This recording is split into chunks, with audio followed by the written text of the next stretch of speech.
So it gives me great pleasure to introduce our speaker for the session, Professor Uday Shankar. Professor Uday Shankar, can you hear me? I think you are muted. Yes, I can hear you. All right. Hello. So, Yeah. Good afternoon. welcome to SAIL 3. So, let me first, introduce you. So, Professor Uday Shankar is a registrar and professor of law at Hidayatullah National Law University, Raipur. He has been teaching and researching in law for more than 20 years now. He has served as a guest professor under Magdalene Scotch Fellowship awarded by the Faculty of Law, University of Hamburg in the year 2016, and recipient of the prestigious fellowship from the Max Planck Institute of Comparative Public Law and International Law, Heidelberg in the year 2008. He is a member of International Association of Constitutional Law. He's a life member of Indian Law Institute, Delhi. He has plenty of academic writings published in top tier journals and conferences. So he works in the interface between technology and judicial system, artificial intelligence and law, if I may put it that way. And he is a part of lot of important, I may call this, initiatives. For example, his course on Introduction to Law on Electricity is offered under the scheme of National Program on Technology Enhanced Learning, that is NPTEL. It's known as NPTEL. That's project funded by the Ministry of Education, Government of India. So to sum up, Professor Uday Shankar, it's a great pleasure to have you as a speaker, and he will be he will be speaking on ease of getting justice, promises, and challenges of technology. Professor Shankar, it's up to you now.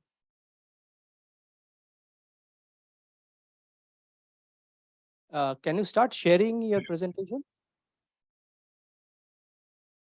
Yeah, am I audible? Yes, you are. Okay. So, good afternoon to everyone. And thanks to Professor Saptarishi and Professor Kripa for extending this invite and giving this opportunity to share the thought on the very area which is picking up in a very prominent way. And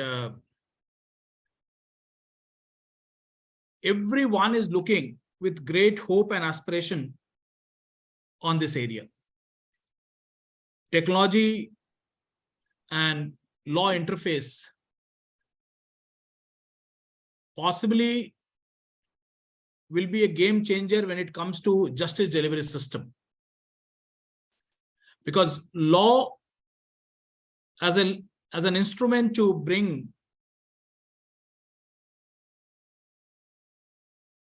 civility in the society, law as an instrument to regulate conduct of individual,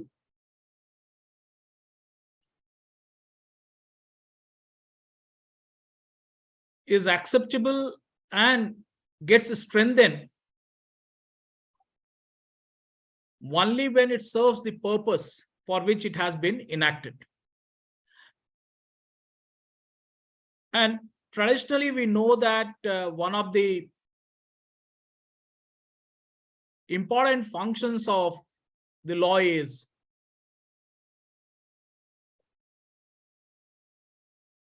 to adjudicate the dispute.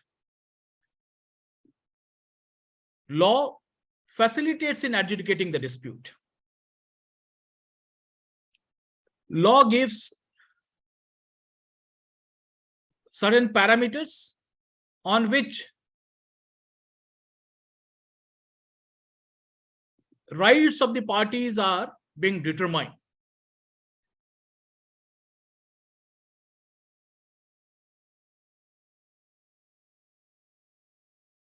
When we say that law facilitates in determining the rights, we also very appropriately stress on this viewpoint that the determination must be done in a timely manner. So apparently time is an essence in resolving the dispute.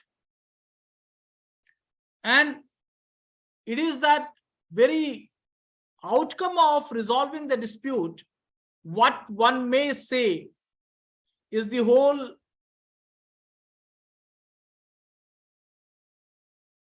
idea of justice.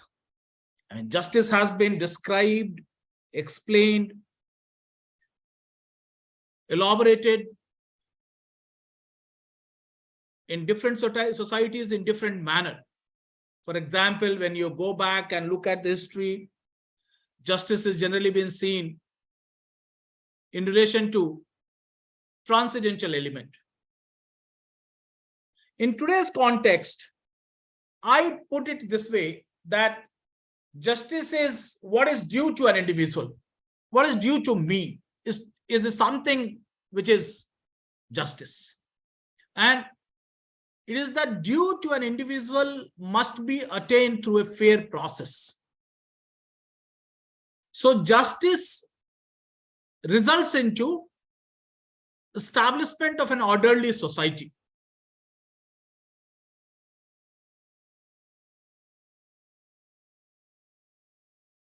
And how do we understand that justice is delivered? How do we understand that justice has been attained? Because at the end of the day, this is something which needs to be translated considering the ground reality or situation. Because it is easier to say that, okay, on theory, justice is all about fairness, equity, equality, non-discrimination. But what about measuring justice system, justice, aspect? To me, the parameter to measure the attainment of justice is realization of rights by individual. That how the rights are realized, to what extent the individuals are enjoying their rights.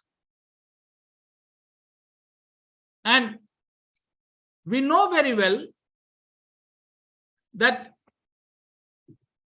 for the enjoyment of rights,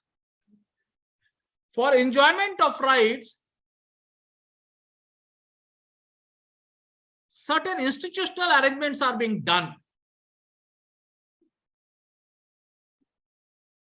Those institutional arrangements are must for fulfilling the goal for the realization of rights. So there is a need to create an ecosystem wherein the rights become realizable, reality, and does not remain a rhetoric only.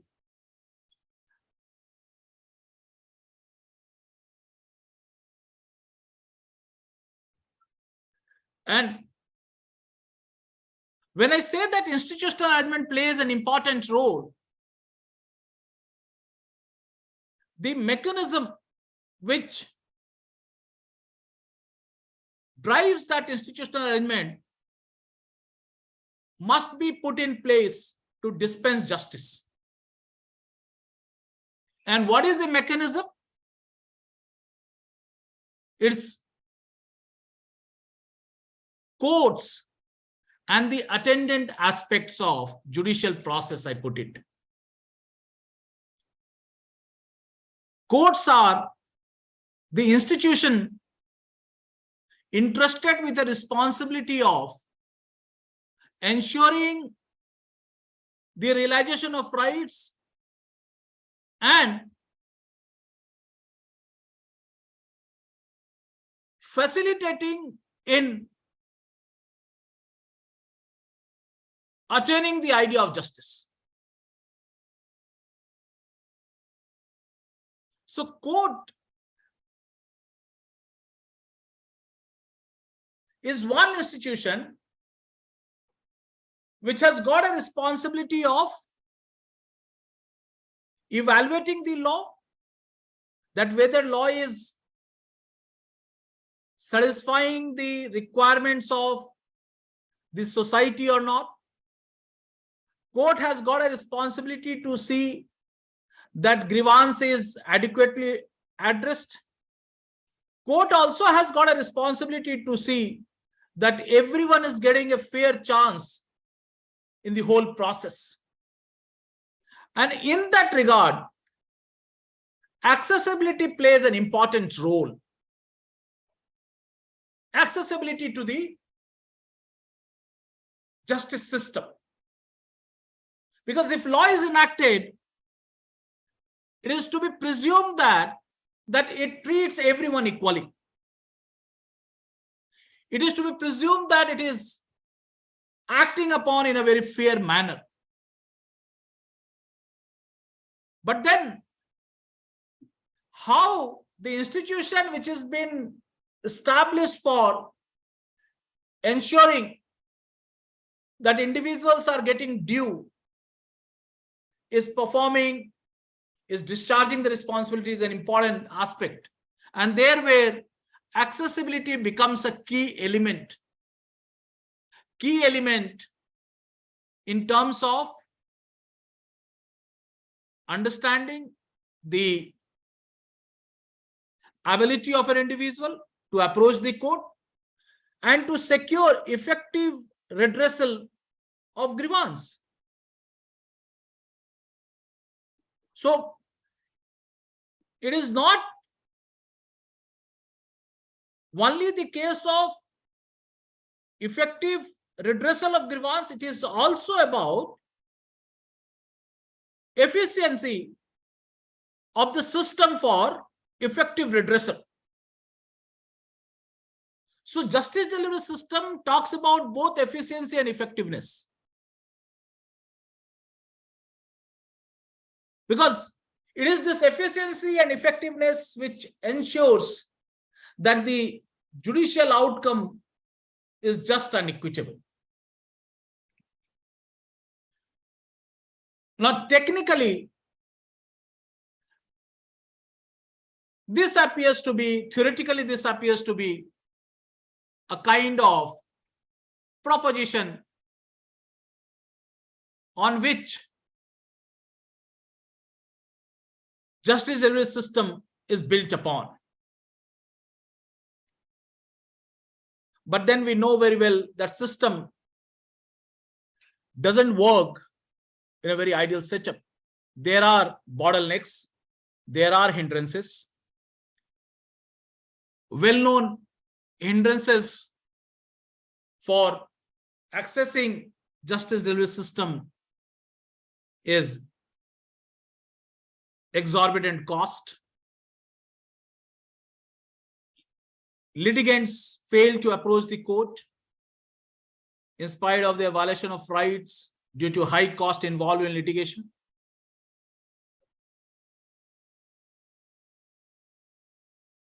Litigants find very difficult to cope up with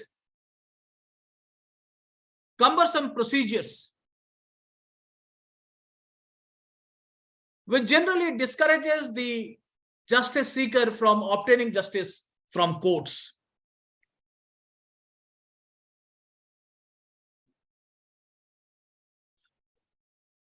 Procedure per se is not bad.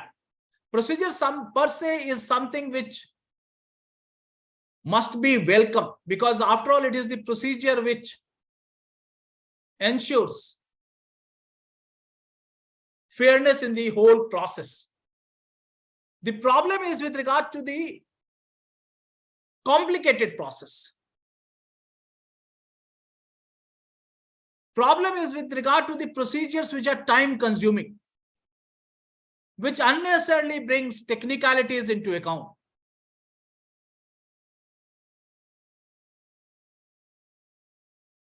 Then other challenge with regard to access to justice is the whole dilatory process, dilatory aspect.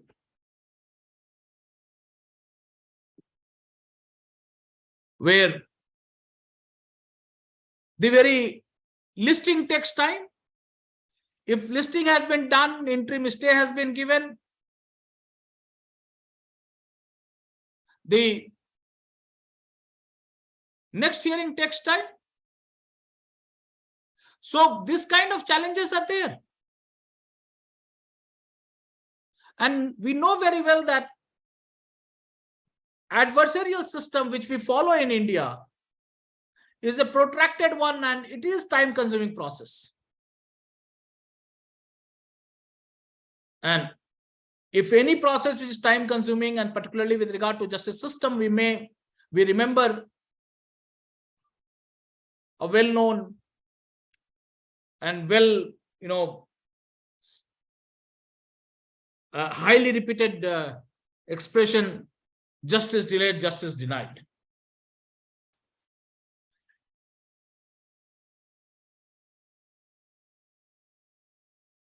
Legal representation is another challenge with regard to access to justice. As a litigant, they are not aware that the nuances of the court processes or procedures. Litigants will have to always go to a lawyer to obtain the legal advice, to get the idea. And then geographical distance is also one of the challenges, and particularly in a country like India.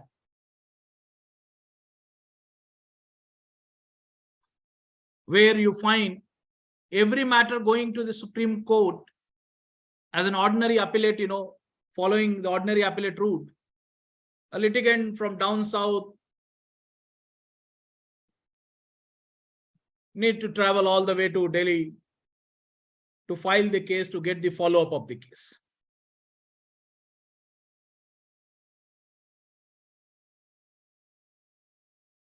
Additionally, you find also inadequate number of courts, poor judge population ratio.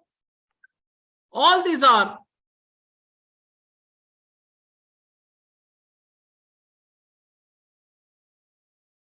factors which brings in challenge in justice delivery system. Now, having highlighted what access to justice is, having highlighted that how the court plays an important role in guaranteeing justice, let me now come to the very integration part of technology and law. It is, as I said, the time is essence. And therefore, one cannot afford to wait until adequate number of judges are appointed. One cannot afford to wait until adequate number of courts are constructed. One cannot wait until the laws are revisited. Because, as I said, efficient and effective dispute resolution is a must for orderly society. An orderly society has got a larger ramification on economic prosperity of the country and the individual. What in a narrower sense appears to be a concern of one institution, if you look at it in a broader perspective, you'd find that good justice delivery system is closely connected with socio-economic empowerment of individual. And the same in turn is about development of the country. Why I'm emphasizing upon it? Because the moment we talk about the issue of pendency, the moment we talk about overburdening judiciary, we generally take a very parochial approach. That, okay, this is something, a problem of one institution, and you need a solution which, even if it is in a peaceful manner, it will be good enough. But deeper analysis into the whole involvement of justice delivery system in contributing to the nation growth, contributing to the individual's, growth, it is very phenomenal.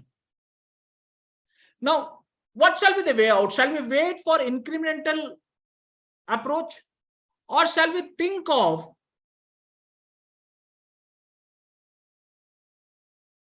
attempting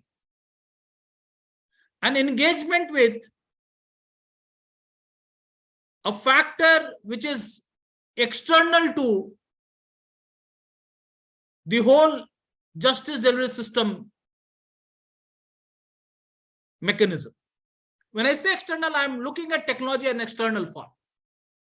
Can we look at it in that way, that can technology play an important role in making the system efficient and effective? When I look at the technology, I believe that technology can very well play prominent roles in streamlining the procedural element of justice delivery system, and it can strengthen the substantive element of law and legal system. Now, by procedural and substantive, what I mean is that I am trying to look at the justice delivery system under two broad categories. One category is about the process of seeking justice. Other is outcome of this justice delivery system. Now, when we talk about the process of accessing the system, which is, to my mind, is largely administrative in nature. To my mind, it is largely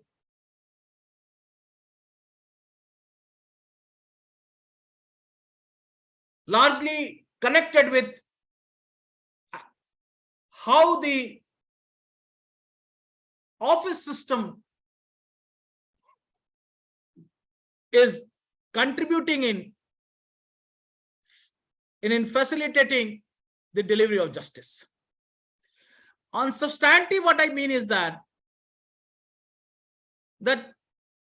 how a legal dispute is getting resolved by applying the principles of law in a time-bound manner. Because when we say justice delayed is justice denied, we also read justice hurried is justice buried. So it is not what you're talking about hurried justice. What you're talking about is the time-bound system. Let me come to the procedural aspect first. And let me highlight that how technology can play an important role. And when I say technology, obviously, I'm referring to the role of artificial intelligence as well. Because artificial intelligence, the way non-technologists would understand, is all about the way we expect human intelligence to react to a situation. In a similar way, technology-driven system will react.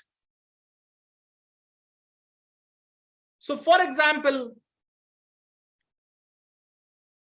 on a procedural aspect, translation of the document, which takes a lot of time.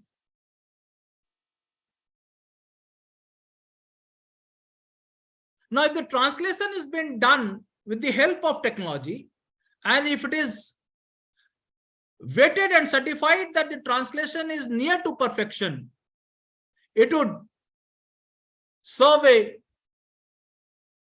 great purpose in building an efficient system. Transfer of a document from one code to another code, that again takes a lot of time. Now, in a digital world,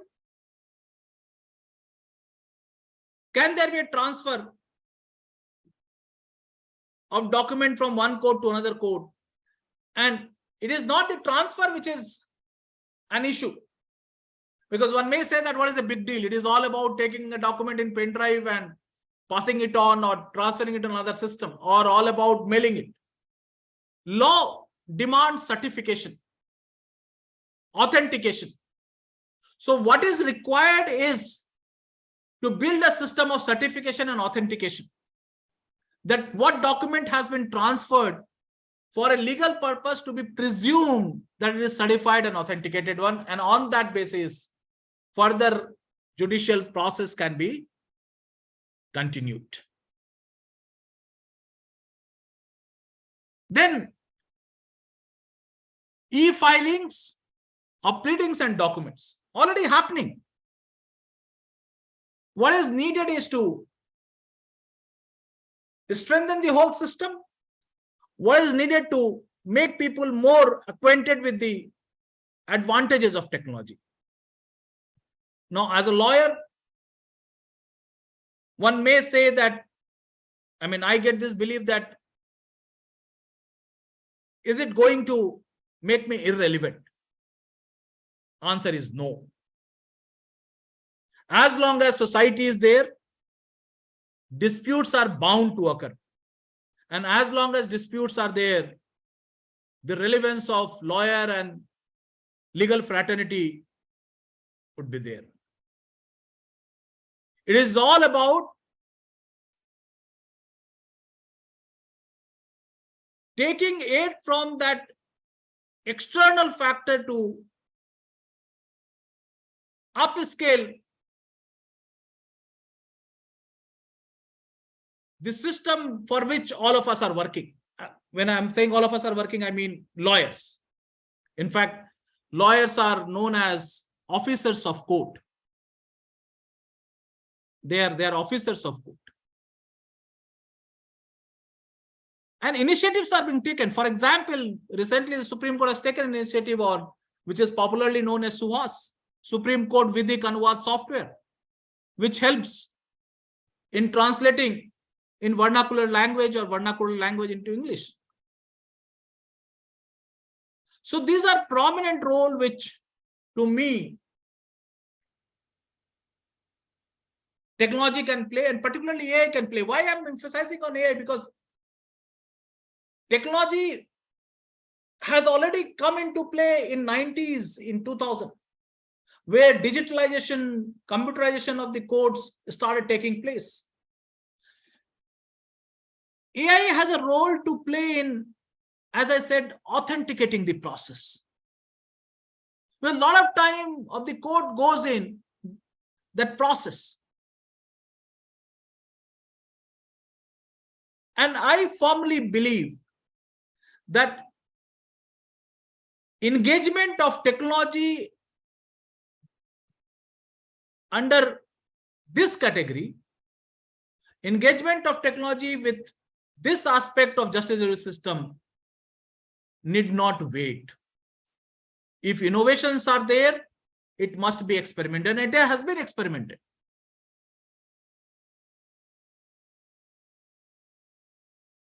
Then I come to substantive part, which is little tricky, which raises a very fundamental question. Are we talking about replacing judge with machine? If you're talking about replacing judge with machine, what about that human intelligence which is needed for delivering justice? Because law is intertwined, integrated in a given social setup. It doesn't operate in vacuum. Generally, I say in my class that when you distinguish yourself, how as a law student and an engineering student, I say that engineering student has this advantage of setting all the parameters in lab, which is not the case with the law student. Our lab is a society, and we cannot control the parameters, which is perhaps possibly the case with the engineering stream. So can technology be employed for deciding the case? Answer is yes and no both. Yes, to me, in relation to those laws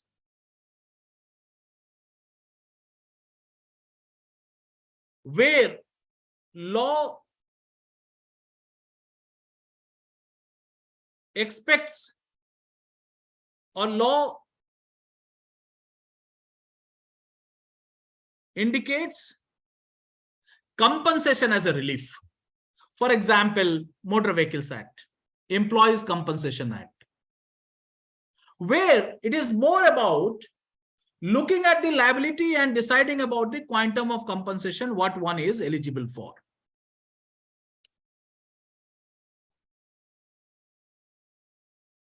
Consumer law. So what I want to highlight is that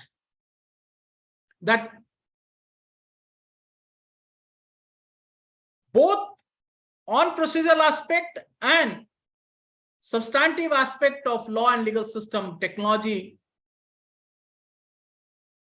can play a prominent role in making the system efficient and effective.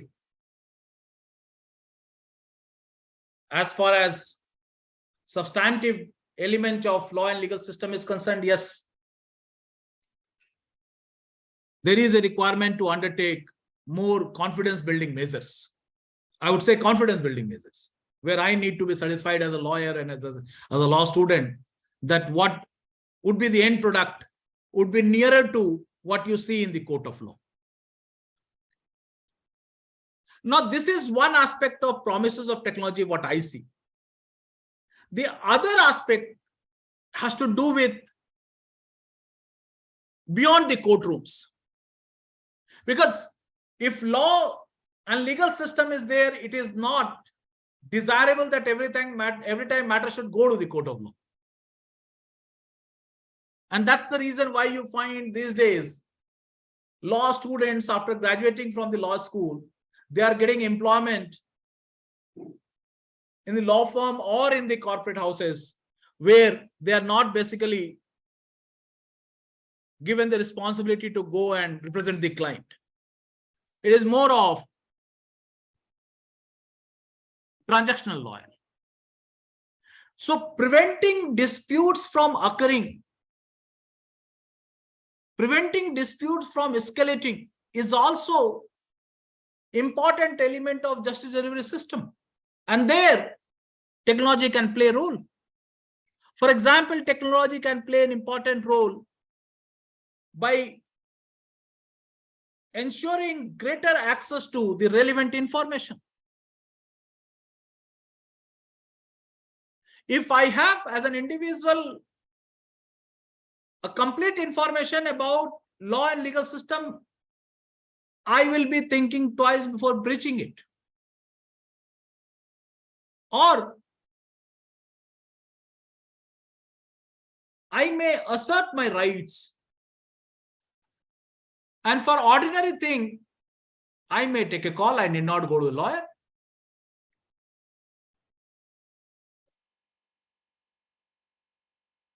So technology to me, it is enabler. Enabler, it is helping us in acquiring more tools for accessing justice.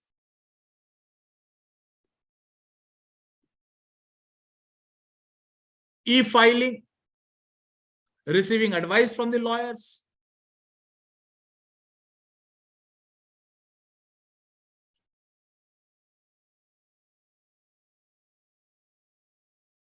Helping lawyers in optimizing their work efficiency.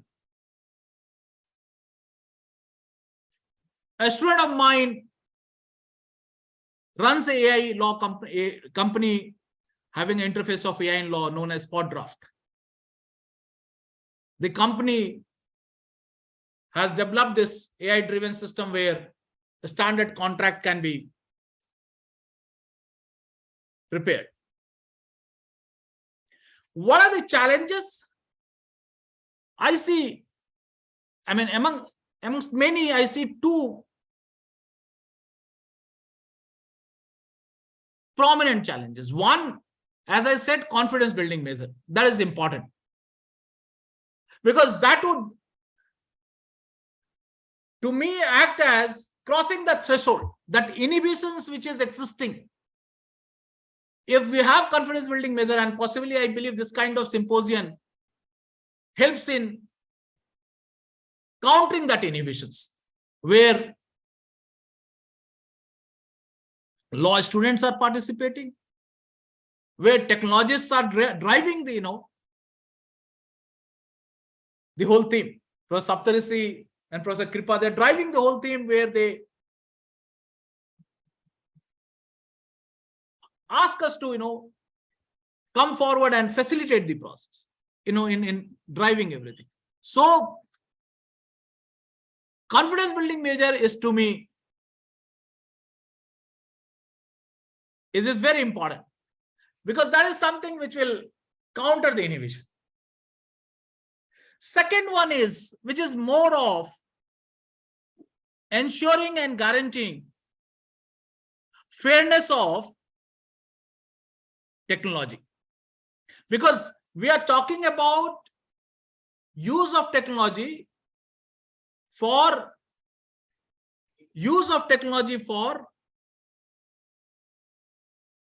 effective delivery justice system. And this certainly means that what I was expecting from an ordinary court,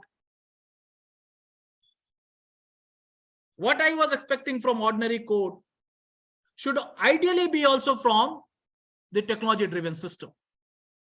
So this interface is something needs to be based on that premise, where how technology can address the situation in a fair way, how technology can identify the societal challenges and come up with the conclusion which is what we expect from the court of law. So these challenges needs to be addressed. And to me, as I said, that access to justice is all about realization of rights. Ease of getting justice is an integral element to it. And technology can play an important role in materializing, in realizing my right. So as a law student, I believe that the very debate on engaging with employing technology is also somewhere connected with claim of an individual as a kind of claimable interest of an individual as a matter of right. And when I say this, I build the argument. To sum up, I would say it is all about transforming from e-court system to e-justice system. Digitalization has done the e-court, has successfully made our courts well equipped. Now what is needed is to translate that e-court system into, transform into e-justice system. Thank you very much.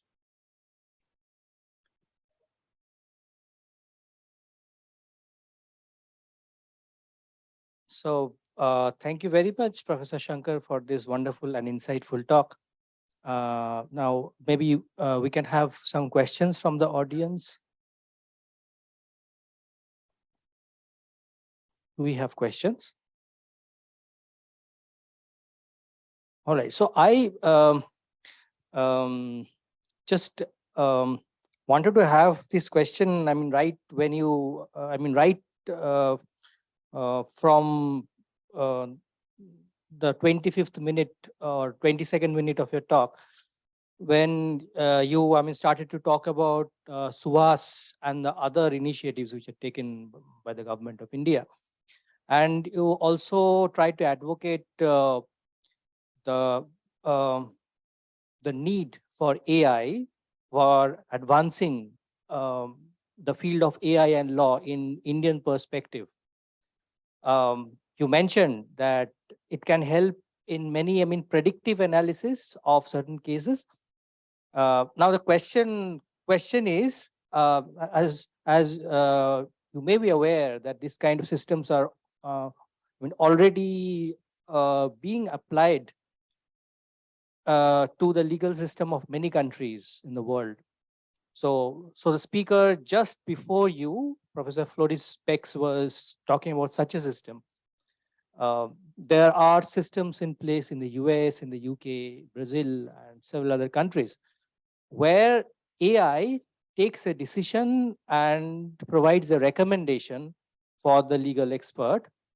So how far are we in the context of Indian judiciary from applying AI in, decision making? So I am not saying that AI is here to replace the legal experts, but they can be a friend or an ally to the legal persons. That can be advocate, that can be the judge, or even the common man, like you mentioned, that if I think that there is merit in the case, I can file a case, or maybe I can take a decision not to file the case. So when is such a system going to get accepted in Indian judiciary? Do you think that is going to take place in the next 10 years? No, I see it is something which is going to be accepted much before that. That's why I also emphasize that in the order of challenges, first challenge I highlighted is the confidence building measure. So technology is gradually playing a role in making the system efficient, and more it facilitates, like SUVAS, like the way we are seeing e-filing system is now getting strengthened. Now the way we see now virtual courts are becoming a reality. So in that case, I see acceptance is happening, and it would happen possibly much earlier than the timeline what you are indicating, because access to justice is one where, as I pointed out, time is essence, and therefore this area cannot be ignored forever. And I believe enough awakening is coming up to address the deficiency which is there in the system. And because we are getting a very appropriate solution to address the deficiency, it will get acceptance from the people and from the system at the earliest. Okay, it's great to know your opinion on this. I have just one more question. Like, so I have been talking to, legal experts from the academia as well as the industry. I feel, there is a gap between AI and law. Uh, for, my side, I can say that since I do not know law, so I don't have any formal education in law. It's very difficult for me to understand how a legal expert would, think about a case and where AI can help.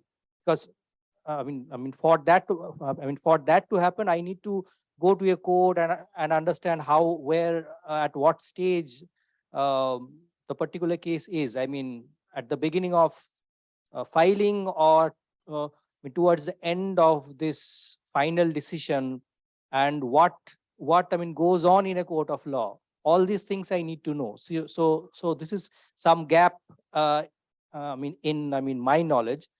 And similarly, when it comes to AI, the legal experts, in most of the situations, they are also not aware of the problems in law where AI can help. So do you think that there a joint, curriculum can be built where the AI experts interested in law should have, say, some training in law, some diploma in law, and vice versa? The students of law interested in AI can a diploma in AI, to so that the worlds can meet more, seamlessly. Certainly. I mean, if you ask me, how do I see the immediate benefit of AI in law and legal system, I would say AI possibly may help in addressing that very element of dreadful and draconian kind of impression which the law and legal system enjoys amongst the common man. As you rightly said, language is complicated. In order to know what law is, I need to live through voluminous judgments. AI is going to play a very important role in making law a subject matter for commoner. And that is something which I believe is also in a larger interest of lawyers also.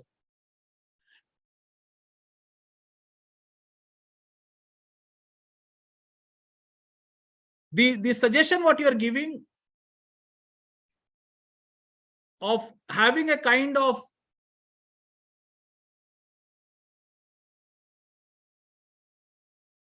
academic structure, academic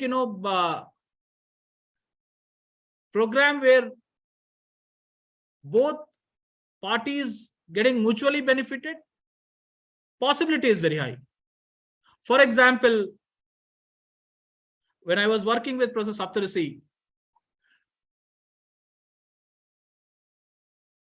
when I believe I see Paheli also joining this program, when she was interacting with my student or with me, when I started telling that this is how you find it, generally what you see the structure coming up. Legal issues, pleadings, laws, and then decision. And then how this structure helps in identifying the keywords and then trying to understand that what has happened in the past. So what has happened in the past is something which has got my interest. That structure is something which is the interest of technologist. So what you're telling is a good idea to have this some kind of courses where interested individuals of both the streams come together, share the knowledge, share the information, and also build a resource base to ensure the wider acceptance of AI and law, I would say. So that's very much possible. As I said, because as a law student, I need to, I'll get convinced only when I find a judgment is reasonable one. But can that element of reasonable be also be established with the help of technology? Like, let's say, for example, in last 10 cases on a similar matter, the court has decided in a similar way. It helps me in getting the satisfaction that yes, justice has been done, consistency has been followed. Because when you say law has these two important attributes. One, consistency, and the other one is it applies to all in a similar way or in the same way. Certainty, consistency is the key element. So that would be helpful with the help of that would something would be a final result in no time, I would say, with the help of technology, or in a quicker time with the help of technology. Okay, so thank you very much. Let's thank the speaker once again.